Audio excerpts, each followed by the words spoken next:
wahai Prabowo dan kabinet menteri-menterinya, demi Allah kami pemuda-pemudi Indonesia bersumpah demi Allah, di Indonesia tidak ada sejengkal tanah pun bagi siapapun yang merampok dan merampas harta bangsa dan rakyat Indonesia. Saudara-saudara, Allahu Akbar. Saya tanya semua rakyat, apakah akan memberi walaupun sejengkal kepada para koruptor, kepada para pengkhianat bangsa, kepada pengkhianat bangsa, kepada partai politik manapun? Tidak ada. Jadi kalian semua jangan macam-macam.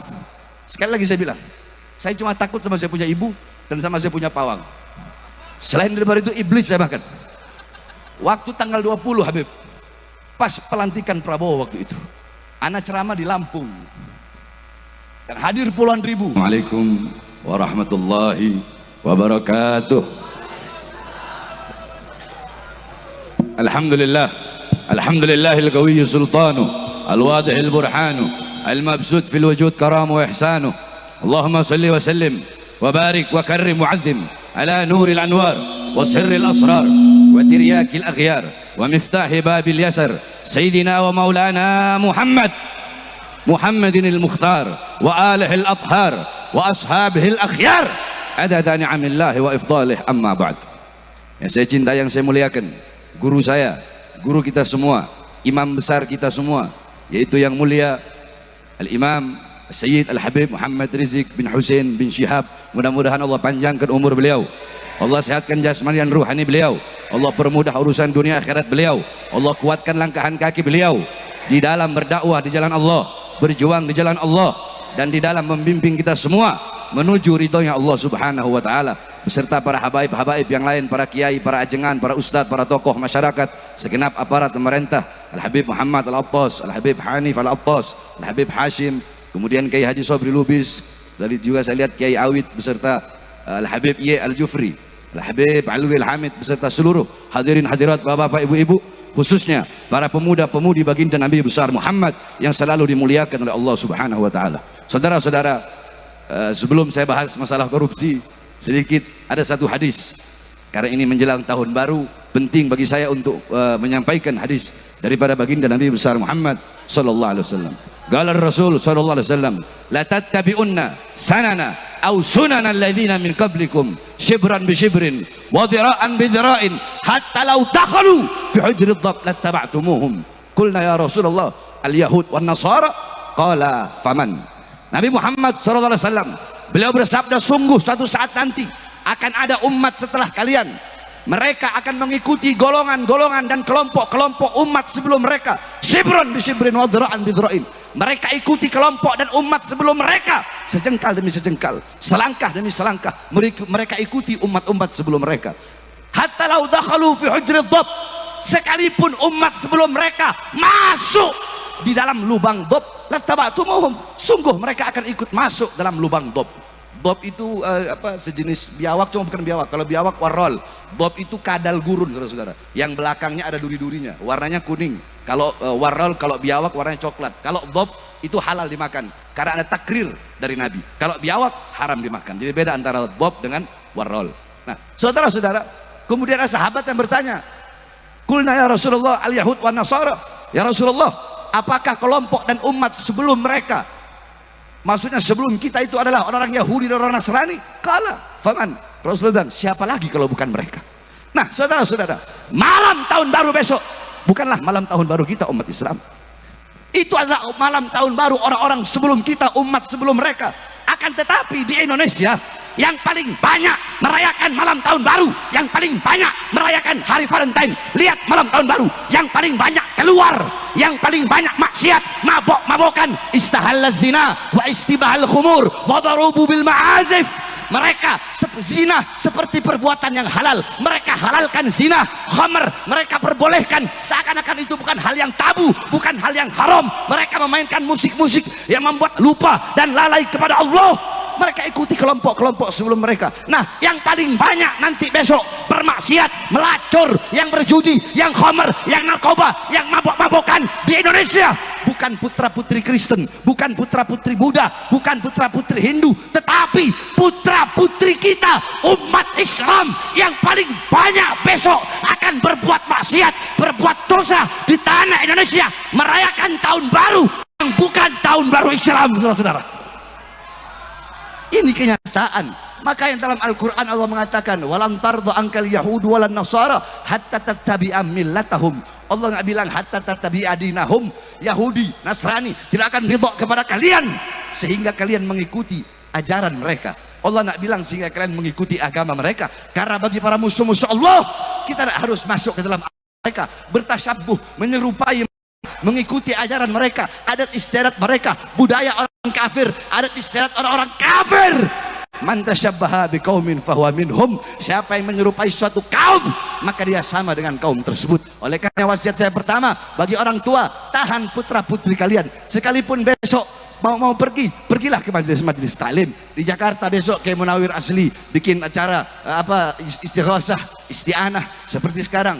Tadi saya di mobil menyimak semua yang telah disampaikan oleh guru kita, bahwasanya dengan adanya puncak berzikir ini bukan berarti merayakan tahun baru, tetapi kita beristighosah, beristi'anah, memohon kepada Allah agar Allah memberikan ampunan, penjagaan di puncak ini, yang dimana di sini paling banyak tempat berkumpul orang berbuat dosa dan berbuat maksiat kepada Allah. Karena jikalau beberapa orang telah dulu, Sayyidatuna Aisyah yang tadi dibilang saya katakan itu, idza istahalla zina wa istibahal khumur wa darabu bil ma'azif, itu sahabat nanya kepada Sayyidatuna Aisyah, wahai Aisyah, kabarkan kepada kami apa penyebabnya gempa bumi. Cianjur dekat dari puncak, saudara-saudara. Kemarin ada gempa bumi di Cianjur.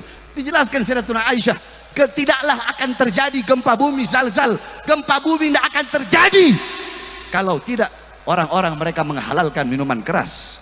Istibahal khumur, istibah itu menganggap minuman keras perkara yang biasa. Wa istahalla zina, menghalalkan zina. Wa dharabu bil ma'azif, mereka memainkan musik-musik yang lahun, membuat lupa dan lalai kepada Allah Subhanahu wa taala. Yang terakhir, saudara-saudara, tadi guru kita menjelaskan tentang bagaimana musyawarah. Saya dengarkan dalam mobil. Nah, saudara-saudara, Nabi Allah Adam alaihissalam, Nabi Adam pernah berkata, idza aradtum an fi'la syai'in faqaddimu thalathata asya'. Hei umatku, hei anak cucuku, hei sekalian manusia, kalau kalian mau melakukan perkara apapun, hal apapun, sebelum melakukan hal itu, perbuatan itu, perkara itu, hendaklah dahulukan 3 perkara. Salah satunya istasyirul akhyar, bermusyawarahlah dengan orang-orang soleh, bermusyawarahlah dengan orang-orang baik. Sebab andaikan dulu aku bermusyawarah dengan malaikat di dalam memakan buah khuldi, pasti malaikat akan memberikan petunjuk kepadaku, ijtihadnya, ra'i, pandangannya, jangan aku makan, karena itu bisa membuat aku keluar dari sorga. Sayangnya dulu aku tidak bermusyawarah dengan malaikat. Jadi begitu pentingnya musyawarah. Yang ketiga, tentang korupsi. Saudara-saudara, saya dari dulu setelah ceramah masalah korupsi, kalau masalah korupsi, ya imam, tidak ada tawar-menawar. Bagi saya, siapapun yang korupsi, maka hukuman yang paling pantas adalah hukuman mati, saudara-saudara. Banyak sekarang ini pejabat-pejabat, anggota partai, elit-elit partai, sombong dengan partainya. Yang jenderal-jenderal punya pangkat jabatan, sombong dengan pangkat jabatannya, seakan-akan Indonesia negara milik mereka. Hei, saya sampaikan, Indonesia bukan milik partai politik manapun, bukan milik jenderal manapun. Indonesia bukan milik PDI, bukan milik Gerindra, betul, bukan milik Golkar, betul, bukan milik PKS, betul, bukan milik PKB, betul, bukan milik P3, betul. Apalagi kalau saya nggak sebut partainya, disangkanya saya orang partai itu lagi. Apalagi, bukan milik Nasdem, betul. Apalagi, bukan milik Berkarya, betul. Indonesia bukan milik Jokowi, bukan milik Prabowo, bukan milik Megawati, bukan milik Kapolri, bukan milik Panglima TNI. Indonesia bukan milik perusahaan-perusahaan asing, bukan milik tambang-tambang asing, tapi Indonesia adalah milik kita bersama, bangsa dan rakyat Indonesia, saudara. Allahu Akbar. Maka saya sampaikan pada malam hari ini, wahai Prabowo dan kabinet menteri-menterinya, demi Allah, kami pemuda-pemudi Indonesia bersumpah, demi Allah, di Indonesia tidak ada sejengkal tanah pun bagi siapapun yang merampok dan merampas harta bangsa dan rakyat Indonesia, saudara. Allahu Akbar. Saya tanya semua rakyat, apakah akan memberi walaupun sejengkal kepada para koruptor, kepada para pengkhianat bangsa, kepada pengkhianat bangsa, kepada partai politik manapun? Jadi kalian semua jangan macam-macam. Sekali lagi saya bilang, saya cuma takut sama saya punya ibu dan sama saya punya pawang. Selain daripada itu iblis saya bahkan.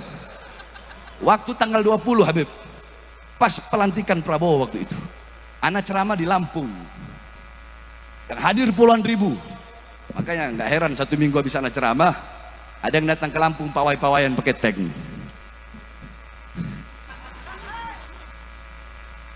Waktu itu 20 Oktober pas pelantikan presiden.